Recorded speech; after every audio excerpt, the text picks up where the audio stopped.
Guys, ഞാൻ ഇന്നൊരു mini painting ആണ് ചെയ്യാൻ പോകുന്നത്. നമ്മുടെ ചാനലിൽ നേരത്തെ ഒരു മിനി പെയിൻറ്റിങ് അപ്ലോഡ് ചെയ്തിട്ടുണ്ടായിരുന്നു. അത് ഒരു വാട്ടർമെലൻ ആയിരുന്നു കേട്ടോ ഞാൻ വരച്ച് വെച്ചത്. ഇപ്പോൾ നമ്മൾ വരയ്ക്കാൻ പോകുന്നത് ഓറഞ്ച് നമ്മൾ വട്ടത്തിൽ മുറിക്കുന്ന ഒരു ഷേപ്പില്ലേ, അതാണ് ഞാനിപ്പോൾ ഈ ഒരു ക്യാൻവാസ് വരയ്ക്കാൻ പോകുന്നത്. അതിനുവേണ്ടി ഞാൻ കോർണേഴ്സിലായിട്ട് മൂന്ന് കോർണേഴ്സിലായിട്ടാണ് ഞാനിത് വരച്ചു കൊടുക്കുന്നത്. ഫസ്റ്റ് തന്നെ ഞാനൊരു യെല്ലോ പെയിൻറ്റ് എടുത്തിട്ട് ആ ഒരു സർക്കിളിൽ വരച്ചെടുക്കുന്നുണ്ട്. അത് കഴിഞ്ഞ് ഞാനൊരു കുറച്ചും കൂടി അതിനേക്കാളും ബ്രൈറ്റ് യെല്ലോ എടുത്തിട്ട് ആ ലെയറായിട്ടൊന്ന് വരച്ചെടുക്കുന്നുണ്ട്. അപ്പോൾ ഈ പെയിൻറ്റ് ചെയ്യുന്ന സമയം കൊണ്ട് നിങ്ങൾ ലൈക്ക് ചെയ്യുക, ഷെയർ ചെയ്യുക, സബ്സ്ക്രൈബ് ചെയ്യുക. ഫൈനൽ ലുക്ക് എങ്ങനെയുണ്ടെന്നൊന്ന് കമൻറ്റും കൂടി ചെയ്യണേ.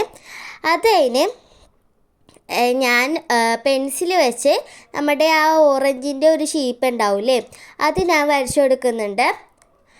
അപ്പം ഈ ഒരു പെയിൻറ്റിങ് ഞാൻ വാട്ടർമെലൻ്റെ പെയിൻറ്റിങ് വരച്ച പോലെ തന്നെ എനിക്ക് ഇഷ്ടമായിട്ടുള്ളൊരു എൻ്റെ ഫേവറേറ്റ് ആയിട്ടുള്ളൊരു പെയിൻറ്റിങ് ആണിത്.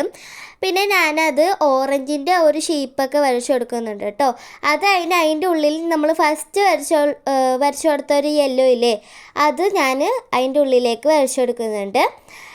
ഞാനിത് പെയിൻറ്റ് ചെയ്യുന്ന സമയം കൊണ്ട് ഞാൻ ഒന്നും കൂടി പറയാം, നിങ്ങൾ ലൈക്ക് ചെയ്യുക, ഷെയർ ചെയ്യുക, സബ്സ്ക്രൈബ് ചെയ്യുക. ഫൈനൽ ലുക്ക് എങ്ങനെയുണ്ടെന്നൊന്ന് കമൻറ്റും കൂടി ചെയ്യണേ. ഇനി അടുത്തത് എന്താണ് നിങ്ങൾക്ക് വരക്കേണ്ടതെന്നും കൂടി കമൻറ്റ് ചെയ്യണേ. അപ്പോൾ അത് ഫുള്ള് വരച്ച് കഴിഞ്ഞിട്ടുണ്ട്. പിന്നെ അതിൻ്റെ നടുവിലായിട്ട് കുറച്ചും അതിനേക്കാളും ലൈറ്റ് യെല്ലോ ആണ് വേണ്ടത്. അതിന് വേണ്ടി ഞാൻ ആ ഒരു യെല്ലോ എടുത്തിട്ട് വൈറ്റ് കുറച്ചും കൂടി മിക്സ് ചെയ്ത് കൊടുത്തപ്പോൾ നല്ല ലൈറ്റായിട്ടുള്ളൊരു യെല്ലോ കിട്ടി. അത് കഴിഞ്ഞ് ഞാൻ ആ ബ്ലൂ ഇഷ്ടപ്പെടാത്തതുകൊണ്ട് ഞാൻ വേറൊരു ബ്ലൂവും കൂടി വരച്ച് കൊടുത്തിട്ടുണ്ട്. ഇതാണ് ഫൈനൽ ലുക്ക്. ഇഷ്ടപ്പെട്ടെങ്കിൽ ലൈക്ക് ചെയ്യണേ. അപ്പോൾ ബൈ ബൈ.